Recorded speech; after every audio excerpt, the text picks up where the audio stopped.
नमस्कार, सत श्री अकाल, आदाब, अस्सलाम वालेकुम। आप सबका स्वागत है मेरे YouTube channel heal the world पर। तो जैसा कि हमने डिसाइड किया था कि हम लोग क्लासरूम बेस्ड क्वेश्चंस की प्रैक्टिस करेंगे।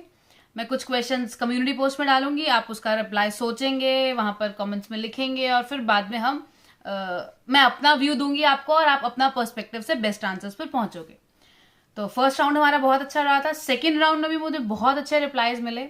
आई am happy to see your responses कि आप आते हो, सिर्फ क्वेश्चंस पढ़ते नहीं हो, उनको कमेंट्स में आंसर्स भी लिखते हो। Like there are 3 questions and you actually need to put some time to write answers to all these 3 and you are typing that a lot. It shows like you are very dedicated towards your goal and you want to achieve it anyhow and you are working hard. So I hope you will get it. मिल जाएगी नौकरी। शुरू करते हैं उन 3 सवालों को। 1 2 3 answer शुरू करेंगे। 3 2 1। तो जो सबसे इंपॉर्टेंट क्वेश्चन नंबर 3 था, what qualities should be there in a teacher. एक टीचर में क्या क्वालिटीज होनी चाहिए। बहुत सारे रिप्लाईज आपके आए। एक बात मैं यहां बोलना चाहूंगी, जब मैं कुछ क्वेश्चंस लिखती हूँ ना, तो उस क्वेश्चन को लिखने के पीछे और 2 दिन बाद वीडियो लाने के पीछे एक मोटिव होता है कि आप उस क्वेश्चन को पढ़ो, इंस्टेंट रिप्लाई मत करो। आपने क्वेश्चन पढ़ा, आपके दिमाग में कुछ भी आ रहा है, ठीक है, अब गूगल पे जाओ, उस क्वेश्चन को टाइप करो, आपको उससे रिलेटेड 2-3 वीडियोस मिलेंगी, 2-3 आर्टिकल्स मिलेंगे, उन आर्टिकल्स को रीड करो और फिर अपना रिप्लाई लिखो या अपना आंसर बनाओ। अभी तो हम इंटरव्यू की प्रैक्टिस कर रहे हैं ना, इंटरव्यू थोड़ी दे रहे हैं। तो जब हम इंटरव्यू की प्रैक्टिस कर रहे हैं तो हमारे पास टाइम है और इस टाइम को हम ऐसे यूटिलाइज करेंगे कि हम किसी भी आंसर को पहुंचने से पहले 2-4 आर्टिकल्स पढ़ेंगे। जब आप वो 2-4 आर्टिकल्स पढ़ोगे, एक तो आपको ब्रॉड माइंडसेट मिलेगा, 4 लोगों के अलग अलग पर्सपेक्टिव्स मिलेंगे। उसके बाद आप आर्टिकल तक जाओगे तो हो सकता है आप 2-4 चीजें और पढ़ लो। तो जब नॉलेज इनहैंस होगी तो आपको जवाब देने के लिए शब्द होंगे, कंटेंट होगा, नॉलेज होगी और 4 की जगह 40 नई चीजें सीख जाओगे।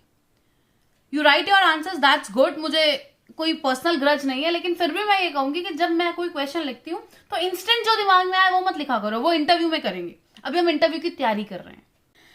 सो या what are the qualities of a teacher. बहुत सारे आंसर्स आए, लेकिन जो एक आंसर मुझे चाहिए था, जिसके लिए मैंने ये क्वेश्चन लिखा था कि भैया आप अपना आंसर अलग कैसे दिखाओगे, that is the game. Interview तो उसी का गेम है कि आप साथ वाले से अलग कैसे हो। तो वो जो आंसर मुझे चाहिए था, जो क्वेश्चन मैंने लिखा था, मुझे वो भी आंसर मिल गया। तो the first and the foremost quality, जो आंसर आराधना नाम है उस बच्ची का जिसने दिया, the first and foremost quality that a teacher should have is a teacher should be a life long learner.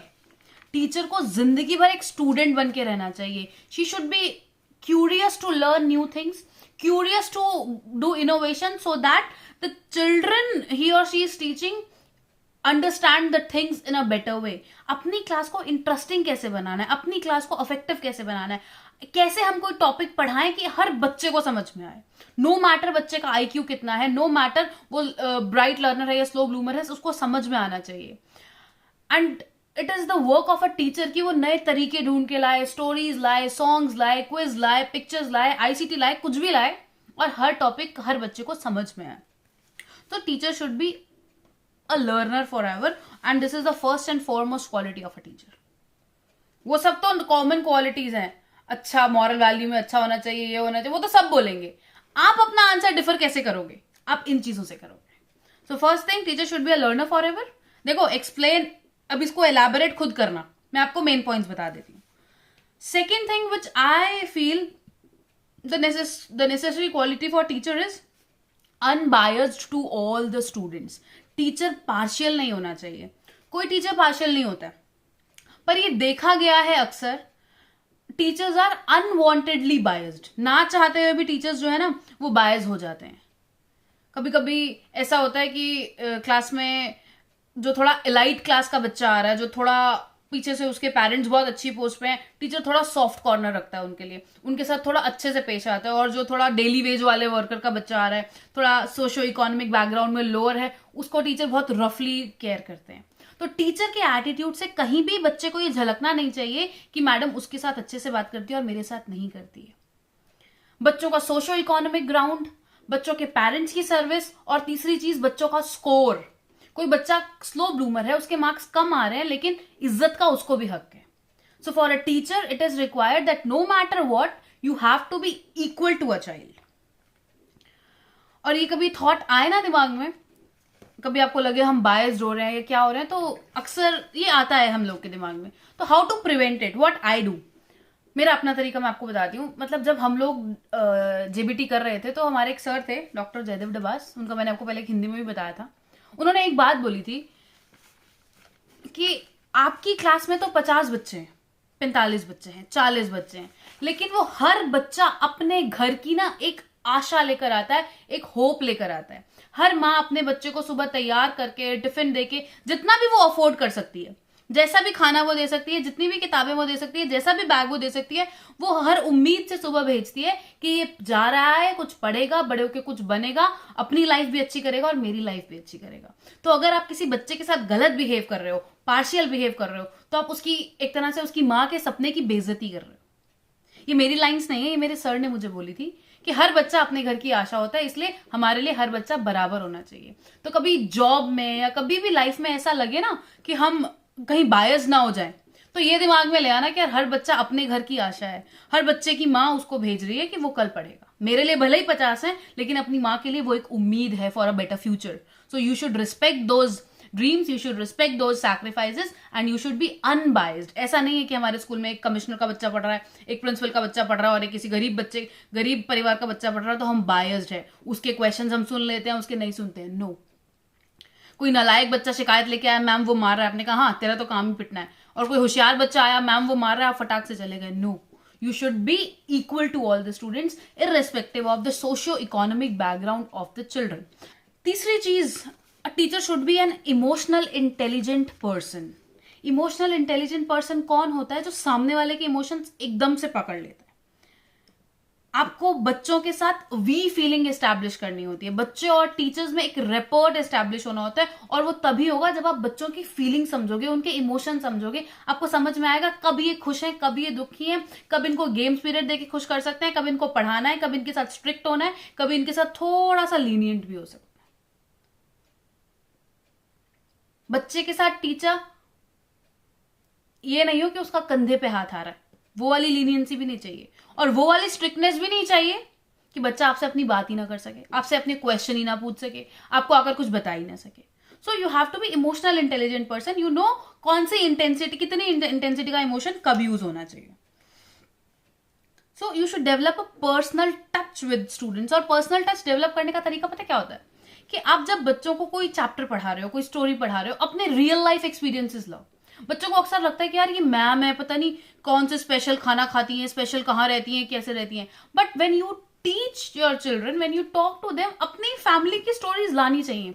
उनको भी ऐसा लगना चाहिए कि जैसे हमारे भाई बहन मम्मी पापा दादा दादी होते हैं, वैसे मैम के या सर के भी मम्मी पापा दादा दादी भाई बहन है। जैसे हमारे घर में खाना बनता है वैसे मैम के घर में बनता है। जैसे हम छुट्टियों में घूमने जाते हैं वैसे मैम भी जाती है। जैसे हमारे एग्जाम्स होते हैं, हम पढ़ते हैं, मैडम भी कभी कभी पढ़ती है। मैडम की भी नानी है, हमारी भी नानी है, मैडम की भी मासी है, हमारी भी मासी। You should develop that kind of report with the students. ऐसा नहीं होना चाहिए कि बच्चों को लगे पता नहीं कोई दिव्य शक्ति है, कहीं और से आई है, खाना नहीं खाती है, कुछ और ही खाती है।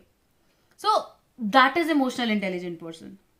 You should be adaptable to the environment of the class. मतलब कोई भी बच्चा आपके साथ आए, कुछ भी हो, वो घुल मिल जाए, उन्हें कभी ऐसा नहीं लगे कि ये मैडम है और ये कुछ अलग है हमसे।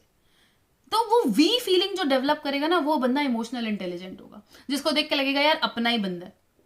That kind of feeling should be there between teachers and students, but with a strictness, with a very thin line कि मैं teacher हूं, आपकी मम्मी नहीं हूं। But on the same way, you have to be you have to be strict, and on the same way, you have to be lenient. Now it's you who will decide that thin line you will draw. कहां तक की limit है और कहां तक की limit नहीं है। और जो इमोशनली इंटेलिजेंट पर्सन होगा ना, उसका कम्युनिकेशन पे कमांड होगा ही होगा, उसका कम्युनिकेशन पे कमांड होगा ही होगा। तो if a teacher is emotionally intelligent, then teacher is surely a very good communicator. Number 4, role model to students. देखो, बच्चे उस टीचर की इज्जत करते हैं जिसके एक्शंस और जिसके वर्ड्स मैच करते हैं। आप बच्चों को तो बोल रहे हो टाइम पे आओ और रोज सुबह लेट आते हो, students are not going to follow you. आप बच्चों को तो बोल रहे हो खाना हाथ धोकर खाना खाना चाहिए और खाना खाने के बाद भी हाथ धोने चाहिए, लेकिन आप खुद बेल बजते ही अपना टिफिन खोल लेते हो बिना हाथ धोए। That means you are not a person of your words. So what you want your children to do, you should present that as a role model. एक और एग्जाम्पल बताती हूँ इसका. फॉर एग्जाम्पल आप कहीं से जा रहे हो और कॉरिडोर में ना कोई रैपर पड़ा है, चॉकलेट का, टॉफी का, कुछ भी पड़ा है. एक ऑप्शन है कि टीचर बच्चे को बुलाए क्लास से, इधर आओ, ये उठाओ, डस्टबिन में डालो. दूसरा है मैं जा रही हूं, मुझे देखा, मैंने खुद उठा के डस्टबिन में डाल दिया. वहां जिस बच्चे ने आपको देख लिया वो ये बात समझ गया कि अगर मैडम डस्टबिन में रैपर उठाकर डाल सकती है, उनके लिए कुछ छोटा बड़ा नहीं है, तो हमारे लिए भी नहीं होना चाहिए. ये ना बहुत एक कॉमन किस्सा आया था जब मोदी जी का स्वच्छ भारत अभियान चल रहा था. तो कोई कहता था ना हम झाड़ू नहीं लगाते हैं, तो उनको समझाने के लिए कहा जाता जब देश का प्रधानमंत्री झाड़ू लगा सकता है तो तुम कौन हो, तुम भी लगाओ, करो अपने घर की सफाई. सो सेम थिंग, अगर टीचर झुककर रैपर उठाकर डस्टबिन में डाल सकता है तो बच्चे को दिख रहा है तो अगली बार वो भी ये करेगा. So you should develop that kind of rapport with the student, that kind of role model you should be to the students. आपका ड्रेसिंग सेंस, आपका बोलने का सेंस, एक और तरीका, बच्चे ना हर चीज नोटिस करते हैं. एक और एग्जाम्पल मुझे याद आया, आप किस तरह से बात करते हो, आप अपने जो कलीग्स हैं उनके साथ डोंट बी टू फ्रेंडली. जब आप स्कूल में हो, जब आप बच्चों के साथ हो, तो आपकी कितनी भी क्लोज फ्रेंड है आप उसको मैम लगा कर ही बोलिए. नहीं तो बच्चों को दिखता है उस मैडम को ये नाम से बोलते हैं, उस मैडम को ये मैडम मैम से बोलती है, मतलब उनसे इसकी अच्छी दोस्ती है, इनसे नहीं है. या आप अपने कलीग से कैसे बात कर रहे हो, और जो हमारे स्कूल में जेनिटर्स होते हैं, जो हेल्पिंग हैंड होता है, या जो गार्डनर होता है, जो गार्ड भैया होते हैं, जो पीएन होते हैं, उनसे आप कैसे बात कर रहे हो, बच्चे वो भी ऑब्जर्व करते हैं. सो if you teach your children कि भैया सब बराबर हैं, कोई काम छोटा बड़ा नहीं होता, फिर आपके एटीट्यूड में, आपकी बातों में, आपके बिहेवियर में वो दिखना चाहिए कि आप किसी भी इंसान से उसकी काम की वजह से गलत या सही तरीके से बात नहीं करते. आपके लिए सब बराबर है. आप जिस तरह से अपने कलीग से बात करते हो, जितने सॉफ्टली अपने प्रिंसिपल से बात करते हो, उतना ही सॉफ्टली आप अपने स्कूल के जेनिटर्स से, पीएन से, गार्ड भैया से, और स्कूल के गार्डनर से, माली से, इनसे बात करते हो. Number 5, the teacher should be down to earth. Attitude नहीं होना चाहिए, अपने ज्ञान का घमंड नहीं होना चाहिए कि हाँ मैं इतना पढ़ाऊँ, ये है वो भी बच्चों के सामने. मैंने देखे हैं बहुत टीचर्स होते हैं बच्चों के साथ कंपटीशन करते हैं. अरे नहीं बाबा, वो बच्चे हैं, आप बड़े हो. वो एरोगेंट हो सकते हैं क्योंकि उनकी एज हो सकती है एरोगेंसी वाली. आप एरोगेंट नहीं हो सकते, आपको तो समझना पड़ेगा. So you need not to be arrogant for your education. और एक बात और बताऊं, अगर कोई किसी को अपनी पढ़ाई को लेकर ऐसा लगता है ना कि मुझे सब कुछ आता है, तो एक्चुअली मुझे कुछ नहीं आता. क्योंकि जितना हम पढ़ते जाते हैं ना, जितना हम पढ़ाई ज्यादा करते हैं, उतना हमें समझ में आता है हम कितने बड़े अज्ञानी हैं. फॉर एग्जाम्पल, मैंने आपको 2 पेपर्स दिए पढ़ने के लिए, ठीक है, इनको कल पढ़ के आना. उन 2 पेपर्स में आपको कुछ 8-9 वर्ड्स ऐसे मिले जो आपको समझ नहीं आए. आपने मुझको बोला एक तमाम ये वर्ड्स नहीं, ये चीजें हमें समझ नहीं आ रही, आप बताओ. उन 9 वर्ड्स को पढ़ने के लिए मैंने आपको 9 पेजेस और दिए. उन 9 पेजेस में आपको 20 वर्ड्स और मिलकर जो आपको समझ नहीं आए. उन 20 कॉन्सेप्ट को समझने के लिए मैंने आपको बोला चलो गूगल पे चले जाओ. जब आप गूगल पे गए, उन 20 के साथ आपको 200 चीजें और मिल गई. So the more deeper you are studying, you are realizing यार हमें तो कुछ भी नहीं आता है, हमें तो कुछ भी नहीं आता है. दुनिया में इतना कुछ है पढ़ने के लिए और हमें कुछ नहीं आता है. तो जिस भी इंसान को इस चीज का घमंड है कि मुझे नॉलेज है और मुझे सब कुछ आता है, तो उसे कुछ नहीं आता है, उससे मत डरना कभी भी. और if a teacher is having this kind of attitude that I am the superb one, I know everything, मेरे सीनियर्स क्या बोल रहे हैं क्या नहीं बोल रहे हैं मुझे नहीं सुनना है, उन्हें कुछ नहीं आता है, that means you are wrong. लेकिन किसी बच्चे ने कुछ क्वेश्चन पूछ लिया, आपको नहीं आता है, ये चीज एक्सेप्ट करना बच्चे के सामने कि मुझे नहीं आता, मैं कल पढ़ के बता दूंगा या बता दूंगी, ये बहुत बड़ी चीज है. और ये टीचर्स नहीं कर पाते हैं. वो ये नहीं कर पाते हैं, वो गलत जवाब देते हैं, वो फंस जाते हैं, बच्चे अपनी जिद पे अड़ जाते हैं, and it leads to various problems in the school. आजकल बहुत बड़े बड़े क्राइम्स हो रहे हैं स्कूल्स में, टीचर्स और स्टूडेंट्स के बीच में, वो इसी चीज पे हो रहे हैं. आइदर स्टूडेंट्स आर एरोगेंट और अ teacher is arrogant, and finally they and up doing something gruesome in the school. कुछ ऐसे घिनौने काम हो रहे हैं आजकल स्कूल्स में जिसको सोच के डर लगता है. उसका रीजन कहीं ना कहीं एरोगेंसी है, या तो बच्चों की या टीचर्स की. बच्चे छोटे होते हैं, वो नहीं समझेंगे, इसलिए teachers should be down to earth, they should behave maturely, and they should accept. नहीं आता ना, नहीं आता, कल देख के बता देंगे. अब बच्चे को ऐसा लगता है कि टीचर को कुछ नहीं आता तो कोई बात नहीं, आपको बच्चे को प्रूव थोड़ी करना है कि आपको आता है या नहीं आता. अगर आपको आता है तो अपने लिए आता है, नहीं आता है तो अपने लिए नहीं आता. So one of the another quality of teacher is that she should be down to earth, no arrogancy, no attitude, not the feeling of मैं सिर्फ मैं ही हूं, बाकी मैं हूं, बाकी सबका मैं नहीं. So you should be very down to earth. और जो जो जितने में नॉलेज ज्यादा होती है ना, वो डाउन टू अर्थ ही होते हैं. वो कहते हैं ना, भरा हुआ पेड़ हमेशा झुका रहता है, उस पर फल होते हैं तो वो झुका रहता है. तो जिसमें नॉलेज है वो झुका ही रहेगा, और जो ज्यादा तन के खड़ा है मतलब कुछ है नहीं अंदर, बस दिखा रहा है. Now, number 6. Number 6 is like, a teacher should be a person of rules. और रूल्स में सबसे इंपॉर्टेंट क्वालिटी जो टीचर की होनी चाहिए वो होनी चाहिए punctuality. Punctuality is the only thing जो स्कूल में बच्चे सीखते हैं. अगर स्कूल में बच्चों ने पंचुअलिटी सीख ली तो वो लाइफ में लेट नहीं होंगे. 10 मिनट पहले पहुंच जाएंगे, लेकिन 1 मिनट लेट नहीं होंगे. And if teacher is not punctual, वो बच्चों को तो कह रहा है टाइम पे आया करो और खुद लेट आ रहा है, मतलब फिर तो आपकी इज्जत नहीं करेंगे वो. किसी दिन बच्चे लेट कमर्स में खड़े हैं, आप लेट हो गए, आपको अंदर जाने दिया क्योंकि आप टीचर हो, बच्चों को नहीं जाने दिया, उनको पनिशमेंट मिल गई क्योंकि वो स्टूडेंट्स हैं, उनको आपसे ना खुंदक आ जाएगी उस टाइम. यार ये मैडम तो रोज लेट आती है, इनको जाने देते हैं, हमें रोज खड़ा कर देते हैं principal. So punctuality is a big factor in a teacher's personality. Punctuality school timings में ही नहीं, पंचुअलिटी और भी चीजों में. जैसे आपने बोला कल टेस्ट लूंगी, अब बच्चे कल पढ़ के और आपने कहा मैंने तो टेस्ट प्रिपेयर ही नहीं किया, मैंने तो टेस्ट की फोटोकॉपीज ही नहीं कराई, मैंने तो यही नहीं किया. It means you are not religious towards your work. तो पंचुअलिटी बहुत सारी जगह है, सिर्फ टाइमिंग्स में ही नहीं, आपके काम में. आपके प्रिंसिपल ने आपसे कोई रिपोर्ट मांगी, जिस दिन रिपोर्ट मांगी, एक है तो आपने एक दिन पहले दे दी, लो सर. एक आपको 4 रिमाइंडर दे रहा है, तो आप जाके कोई काम कर रहे हो, तो वो हर चीज में झलकती है. So if you are given a time, you have to do everything in that stipulated period up to that point of time. तो ये क्वालिटी टीचर्स में होनी चाहिए.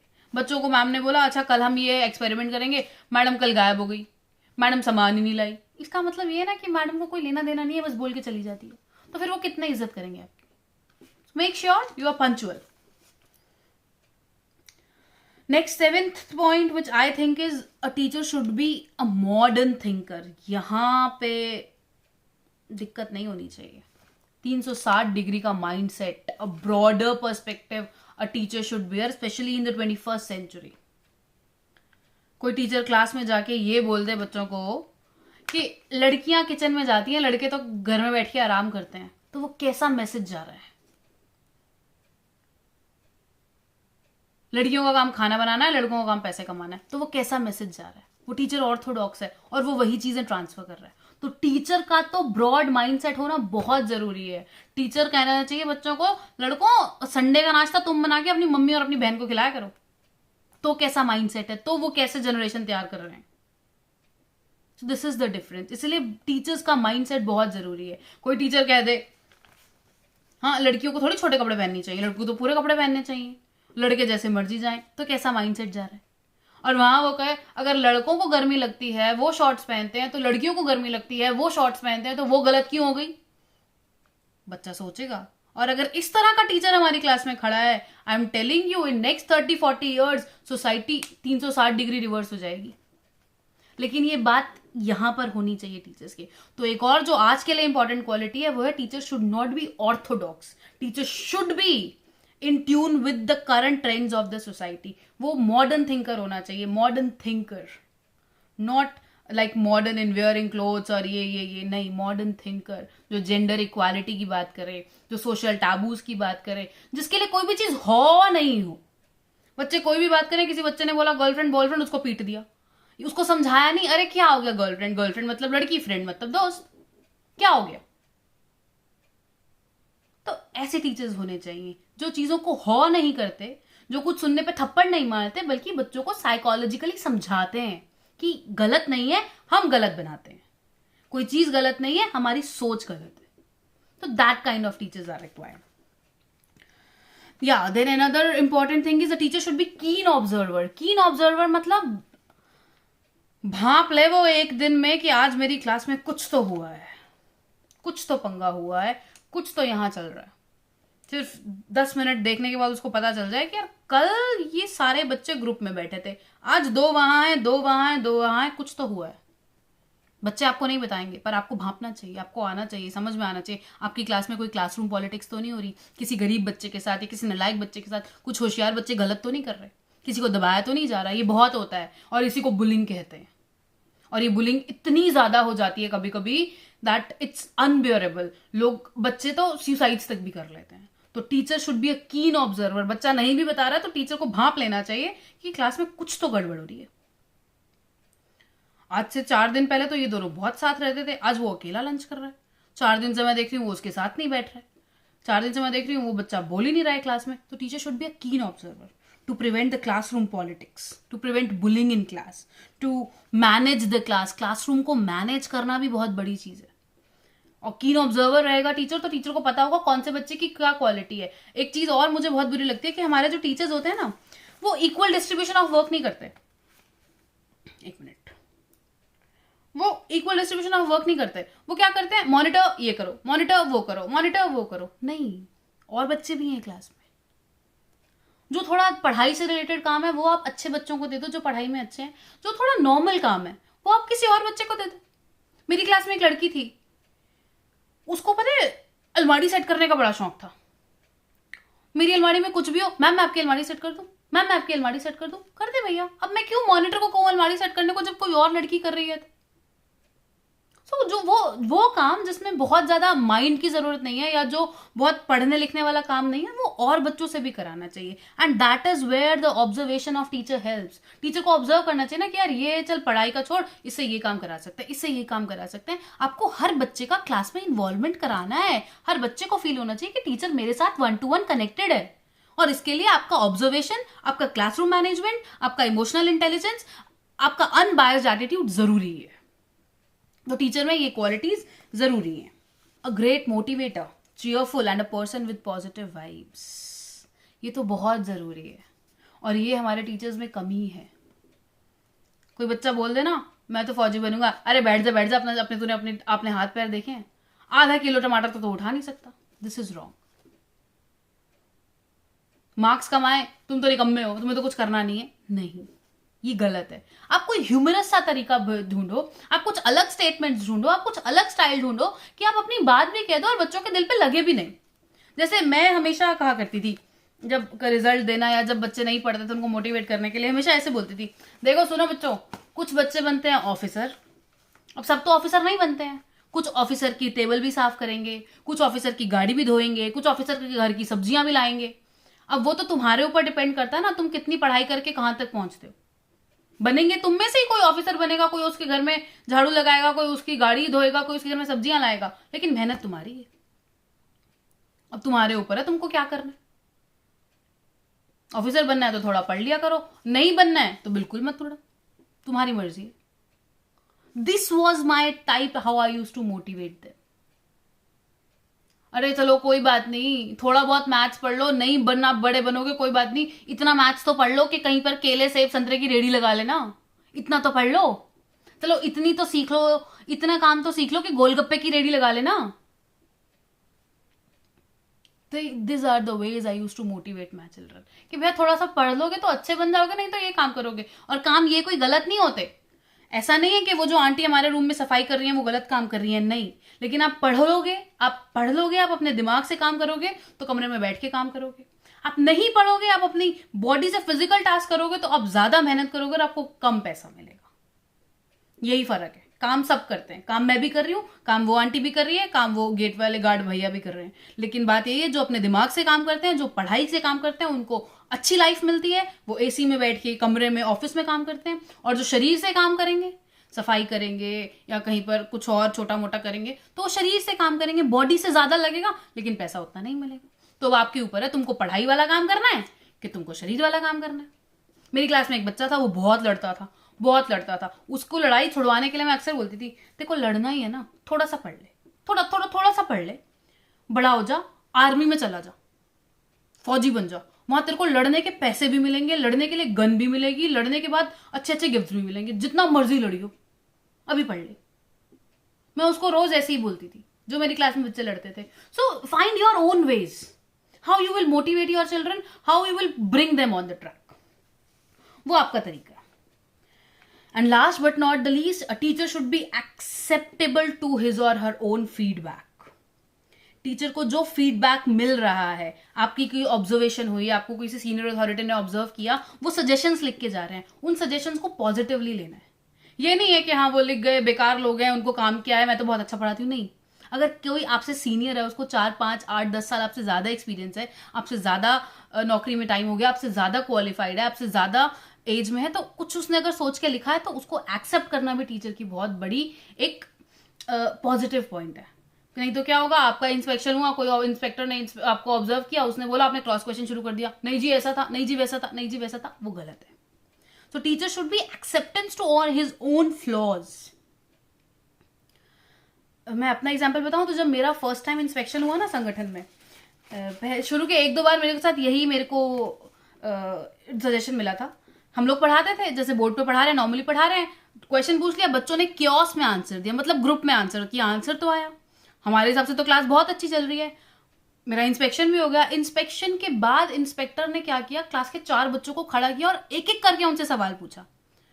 भीड़ में तो सबने आंसर दे दिया, क्या इनको पर्सनली आता है? और फिर मेरे जो सजेशन वाले पेपर में लिख के आया था, be extra careful for the slow bloomers of the class. अब मैं उसको कह देती कि ये तो ऐसे ही बोल रहे हैं, मैं तो करती हूँ, तो गलत है ना. उन्होंने बोला, उसके बाद मैंने शुरू कर दिया. हर बार मैं क्लास में 2 बच्चों को उठाकर बोलती हूँ, भैया कुछ बोलो, शुरू कर दिया. धीरे धीरे वो हैबिट में आ गया. ऐसे मैं एक दिन एक क्लास पढ़ा रही थी अपनी, उसमें I was teaching recipe writing to class 5th. Recipe writing, wonderful ways करके एक चैप्टर है, उसमें रेसिपी राइटिंग आती है, वो पढ़ा रही थी. तो रेसिपी राइटिंग में आया बाउल, इट्स बोल. तो मेरी ऑब्जर्वेशन मेरी ही एचएम मैम कर रही थी, मेरी प्रोनाउंसिएशन गलत थी, मैं उसको बाउल बुला रही थी, इट्स बोल. तो जब लास्ट में क्या हुआ, उन्होंने कहा आप बैठो, मैं 5 मिनट क्लास लेती हूँ. तो जब उन्होंने क्लास ली तो उन्होंने उसको बोल बोला, बाउल नहीं बोला, बोल बोला, और मेरी तरफ इशारा किया. And I accepted. ठीक है, मेरा गलत प्रोनाउंसिएशन था, उनको अच्छा पता था, मैंने उसको सीख लिया. अब मैं उसको कहूं कि नहीं जी ये टीचर ऐसा है, ये ऐसा है, टाइम खराब करने आ जाता है, वो गलत एटीट्यूड है. So a teacher should be acceptable to his और हर ओन फ्लॉज. अगर आपको कोई बता रहा है कि आप इतना इंप्रूव कर सकते हो तो आपकी क्लास अच्छी हो जाएगी, आपका प्रोनाउंसिएशन ठीक हो जाएगा, आपकी टीचिंग इफेक्टिव हो जाएगी, तो why not to adapt it gradually. ये थोड़ी कह रहे हैं आज का है और कल मान लो, धीरे धीरे धीरे अडैप्ट कर लो, तो आपकी क्लासेस में इंप्रूवमेंट दिखेगा, आपको खुद दिखेगा. और सबसे अच्छा तरीका है अपनी चीजों को ठीक करने का, अगर सजेशंस में 3 चीजें आती हैं, 4 चीजें आती हैं, एक एक करके अपने अंदर ऐड करना शुरू करो. हो सकता है 10 दिन में, 20 दिन में, 30 दिन में वो चारों आपकी टीचिंग स्टाइल में आ जाए. This is the only way you can improve your teaching. And these were the 10 qualities which as per me a teacher should have. आपके इससे अलग व्यूज भी हो सकते हैं. लगभग आपने भी मुझे यही बताई, लेकिन लैंग्वेज का और थोड़ा सा बताने का फर्क था. अब मैंने आपको काफी कंटेंट दे दिया है. मेरे वीडियो को 2 बार देख लोगे ना, इसको 1.5x पे या 1.75x पे, आपको बोलने के लिए शब्द भी मिल जाएंगे. अगर आपसे पूछेंगे टीचर की क्वालिटीज, आप धड़ल्ले से बता सकते हो. और अगली बार के लिए फिर यही कह रही हूं कि अगर मैं कोई क्वेश्चन देती हूँ ना, उसको 2-4 जगह आर्टिकल पढ़ा करो, आपको लैंग्वेज मिलेगी, आपको वर्ड्स मिलेंगे, आपको वोकैबुलरी मिलेगी, शब्द मिलेंगे, ताकि आप बोल पाओ. डोंट वरी, बी हैप्पी, सब हो जाता है, बहुत अच्छे से हो जाता है. मिलते हैं किसी और वीडियो में. तब तक के लिए खुश रहो, आबाद रहो, दिल्ली रहो या अहमदाबाद रहो. जय हिंद.